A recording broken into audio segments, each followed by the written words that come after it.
Welcome to this explainer. Today, we are diving straight into the most foundational rule of the beautiful game.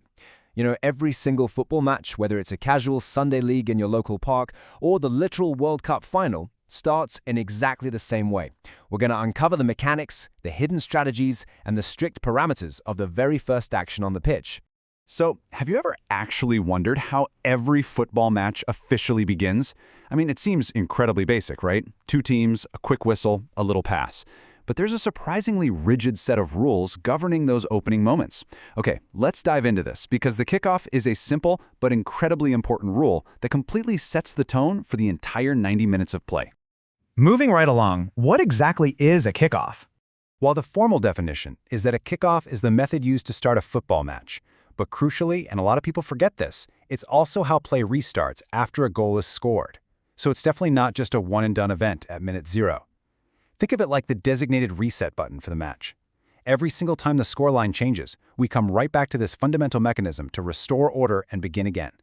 So how does this actually play out on the field right before the action begins? Let's walk through this step-by-step procedural ritual. Step 1. The referee conducts a coin toss between the two team captains. And hey, this isn't just tradition, it's a moment of real strategy. Which brings us to Step 2, where the winning captain makes a crucial choice.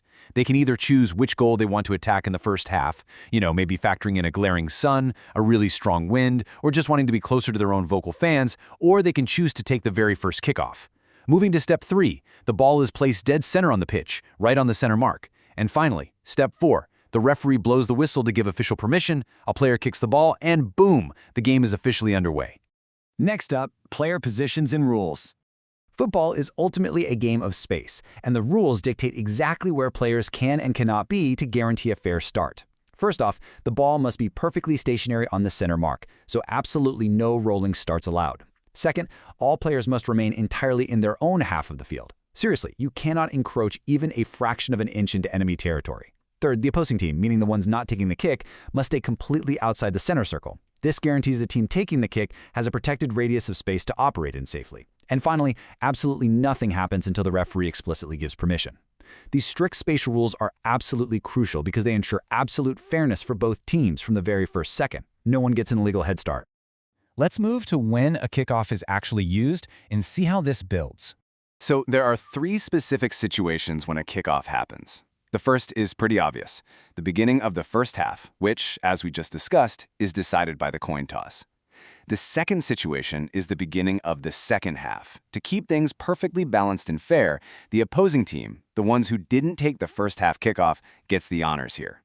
But the third situation is where the kickoff really acts as an emotional and tactical reset, and that's after a goal has been scored. Whenever a team scores, the opposing team, the one that literally just conceded the goal, gets to restart the game from the center spot. It immediately hands possession right back to the vulnerable team, giving them a fair chance to mount a comeback. All right, on to rule changes and strategy. Now, what's really interesting here is how the rule has evolved over time. For decades, the old rule strictly stated that players had to kick the ball forward into the opponent's half during a kickoff. Because of that, you almost always saw 2 players standing awkwardly over the ball, with one tapping it slightly forward just so the other could pass it back. But the modern rule changed everything. Today, the ball can be kicked in any direction, including straight backward, by a single player. Now, I know this might sound like a tiny administrative tweak, but trust me, it completely revolutionized the geometry and tactics of the opening second. Because of that modern rule allowing backward passing, teams can now dictate the tempo instantly. A lot of teams prefer to pass it straight back to their defenders to safely build possession from the back, essentially asserting control and rhythm from the opening whistle. Alternatively, some teams use the kickoff to launch an immediate, highly coordinated attack. They'll send players sprinting forward while launching a massive long ball deep into the opponent's territory. They might even try to surprise opponents with a quick, heavily rehearsed passing move straight through the middle. Professional teams actually dedicate a ton of time during their closed training sessions just to practice these creative routines. It's a genuine set-piece opportunity. Let's shift gears and look at common kickoff mistakes. This is perhaps the absolute most embarrassing mistake a player can make at the center circle. Mistake number 1, touching the ball twice in a row before another player touches it.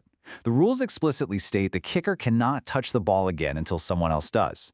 So, if a player slips, fumbles the kick, and accidentally taps it again with their foot just to regain balance, the referee is going to blow the whistle immediately. It's a completely unforced error, but it's the first major mistake that can totally ruin a team's start and hand possession right over to the enemy.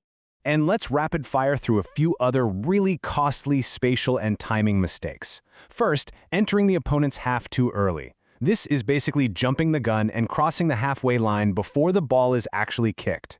Second, taking the kickoff before the referee has blown their whistle, which, often happens due to massive crowd noise or just sheer adrenaline. Or third, moving the ball before it is properly placed dead center on the mark. When players commit these infractions, it results in the referee stopping play and awarding an indirect free kick or forcing a retake. That completely shifts the momentum to the other team before the game has even really begun. And this brilliantly illustrates our next point, a lightning-fast fact.